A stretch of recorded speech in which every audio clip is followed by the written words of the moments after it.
하나님의 구원 이렇게 받는다. 이지춘 목사.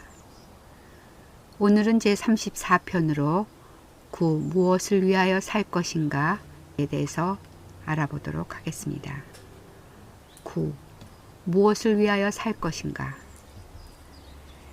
이 세상에 태어난 모든 사람은 언젠가는 반드시 죽습니다.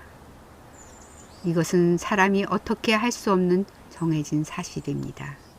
또한 보이는 물질 세계가 있는 것 같이 사람이 볼 수 없고 느낄 수 없는 물질 세계를 초월한 영적 세계가 있습니다.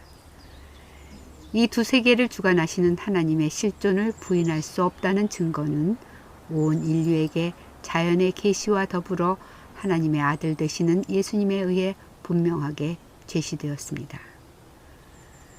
영적 세계에 대한 비밀도 계시되어 천국에서의 영생과 지옥의 심판도 하나님의 말씀에 의하여 분명하게 보였습니다.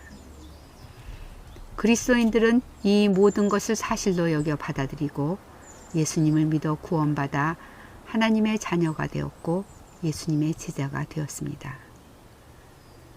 제자들을 향한 하나님의 뜻이 제자 사역인 것도 알려주셨고 충성스러운 제자들을 위해 하나님께서 예비하신 하늘나라 상에 대해서도 알려주셨습니다. 그렇다면 이제 우리는 예수님의 제자로서 무엇을 위하여 어떻게 살 것입니까? 이는 제자들을 향한 심각한 도전입니다. 답은 분명합니다. 제자들의 삶은 하나님께서 창세전에 가지셨던 하나님의 기뻐하시는 뜻을 이루는 사역, 곧 제자 사역에 초점을 맞춰야 합니다. 그렇다고 모두 목사나 전도사가 되어야 하는 것은 아닙니다. 정치가는 정치, 의사는 의술, 상인은 상업, 예술가는 예술, 교육자는 교육, 주부는 주부로서 각자 어떤 자리에 종사하든지 상관없이 제자 사역을 해야 합니다. 이것이 제자들에게 주어진 지극히 복되고 영광스러운 삶의 도전입니다. 이러한 믿음을 가지고 있던 저는 대학 교수가 되기로 작정했습니다. 복음 사역만이 영원히 값진 일이고 특히 가능성이 무궁무진한 젊은이들 대상으로 학원 사역을 할 수 있겠다는 확신이 있었기 때문이었습니다. 그래서 저는 마침내 교수가 되어 제자 사역을 하며 안정된 삶을 살고 있었습니다. 그러던 어느 날 깊은 기도 중에 하나님의 임재를 체험하며 목사로 부르심을 받았습니다. 하지만 안정된 삶을 포기하는 저의 결정으로 고생할지도 모르는 가족을 생각하며 1년을 주저하다가 목사가 되면 교수와는 비교할 수 없이 큰 복음 사역을 할 수 있을 거라는 믿음이 생겼습니다.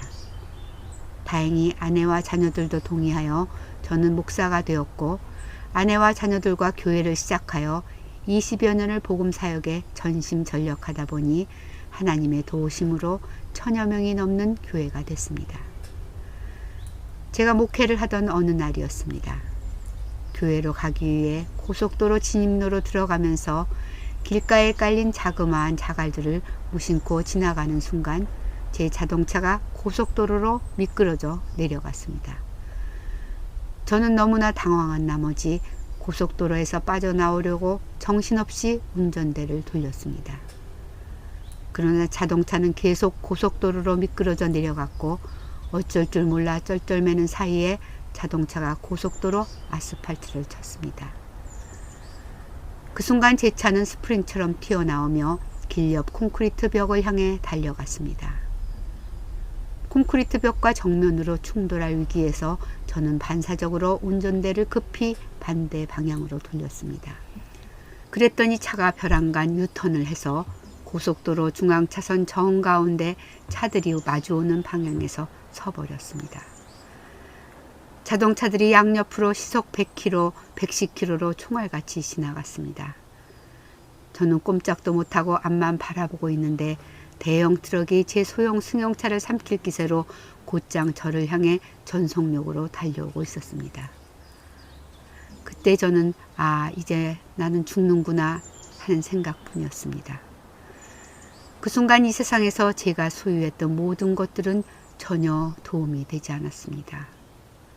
그렇게 고생하며 받았던 박사학위 2개도 대학 교수 경력도 제가 사랑하던 아내와 세 아들조차도 마찬가지였습니다. 오직 제가 하나님의 은혜로 예수 믿고 구원받아 하나님의 자녀로 천국에 간다는 확신, 그리고 지금까지 있는 힘을 다해 하나님의 소명대로 주의 일을 열심히 해온 것들만이 영원한 의미가 있었습니다. 하나님 감사합니다. 제 영혼을 받아주시옵소서. 저는 운전대를 잡고 달려오는 트럭을 바라보며 떠날 준비와 함께 마지막으로 하나님께 기도했습니다. 마음이 평안해지며 죽을 준비가 됐습니다. 모든 것이 순간적이었습니다. 그때 제 눈앞에서 놀라운 일이 벌어졌습니다. 질풍같이 달려오던 트럭이 누가 밀어내기라도 한 듯이 오른쪽으로 쫙 밀려나가는 것이 아닙니까? 오 하나님, 제 입에서 저도 모르게 탄성이 터져 나왔습니다. 하지만 트럭이 완전히 비켜가지 못하고 제 차의 오른쪽 좌석 쪽을 꽝 때리며 지나갔습니다. 제 자동차는 마치 바람에 날리는 낙엽처럼 빙 돌더니 다시 유턴을 하여 이번에는 첫 번째 차도로 밀려나갔습니다. 그런데 이게 웬일입니까? 트럭이 또 한 대 달려오는 것이 아니겠습니까? 오 하나님, 저도 모르게 저는 하나님을 부르고 있었습니다. 제 자동차는 아직도 밀려가고 있는데 이번에는 트럭이 제 자동차 좌측으로 비켜가며 찍 소리와 함께 속도가 줄었습니다. 저는 밀려가고 트럭은 좌측으로 빠져나가다가 제 운전석 쪽이 타이어 밑으로 밀려 들어가며 꽝 하는 소리와 함께 멈춰섰습니다. 순간 안전띠에 가슴이 조이면서 살이 찢기는 듯한 통증이 일어났습니다. 다행히 정신은 멀쩡했습니다. 죽지 않았구나. 하나님 감사합니다. 하나님 감사합니다. 제가 하나님께 감사하는 동안 경찰차들과 응급차가 달려왔습니다. 저는 응급차에 실려 인근 병원으로 옮겨졌고 얼마 후 아내가 놀라서 뛰어오고 교육자님들과 집사님들도 신방을 왔습니다. 많은 시간이 지나서야 의사가 지금은 특별한 위험한 증상이 없다며 퇴원을 시켰습니다. 저는 그렇게 천국 문턱까지 갔다 돌아왔습니다. 저는 목회하면서 갑자기 세상을 떠난 사람들의 장례식에 여러 번 참석했습니다. 애석한 마음으로 애도하며 이 세상 사는 것이 순간순간 사는 것이라는 것을 느끼면서도 저 역시 그렇게 갑자기 죽을지도 모른다는 생각을 심각하게 하지 못했었습니다. 하지만 그 교통사고 이후 삶에 대한 저의 생각은 달라졌습니다. 히브리서 9장 27절에 한 번 죽는 것은 사람에게 정하신 것이요 그 후에는 심판이 있으리니 라고 하신 말씀과 그러므로 내 사랑하는 형제들아 견고하며 흔들리지 말며 항상 주의 일에 더욱 힘쓰는 자들이 되라. 이는 너희 수고가 주 안에서 헛되지 않은 줄을 알미니라 라고 하신 바울사도의 말씀이 더욱 심각하게 다가왔습니다. 그렇다. 주 안에서 헛되지 않은 수고, 주님을 위한 수고, 천국을 위한 수고에 더욱 힘쓰는 사람이 되자 저는 그때 굳게 다짐하며 재헌신했습니다. 사실 예수 믿고 구원받아 천국 가는 것만 생각하면 어려서부터 일찍 예수님을 믿으나 죽기 바로 직전에 예수님을 믿으나 차이가 없어 보입니다. 그러나 사실은 현저한 차이가 있습니다. 어려서부터 일찍 예수 믿고 구원받아 한평생 잘하나 못하나 성령님과 함께 하나님을 기쁘시게 하며 충성스럽게 주의 일에 힘쓰다가 세상을 떠나는 사람들은 그래도 주님 앞에 작은 공력이라도 공력을 들고 섭니다. 그러나 죽기 바로 직전에 구원받은 사람은 이 세상에서 주의 일에 힘쓸 수 있는 기회를 허송하고 주님 앞에 빈손으로 서게 됩니다.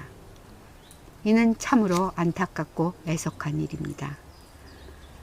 저는 천국 문턱까지 갔다 오는 체험을 통해 이 사실을 더욱 절감했습니다. 저는 제가 죽기 직전이 아니라 20대에 예수님을 믿게 된 축복을 진심으로 감사하며 다시 한번 더 남은 생애를 오직 주님만을 위하여 주의 일에 충성하다가 주님 앞에 서기 위해 최선을 다할 것을 다짐했습니다. 그 길만이 최상의 인생길인 것이 확실했기 때문입니다.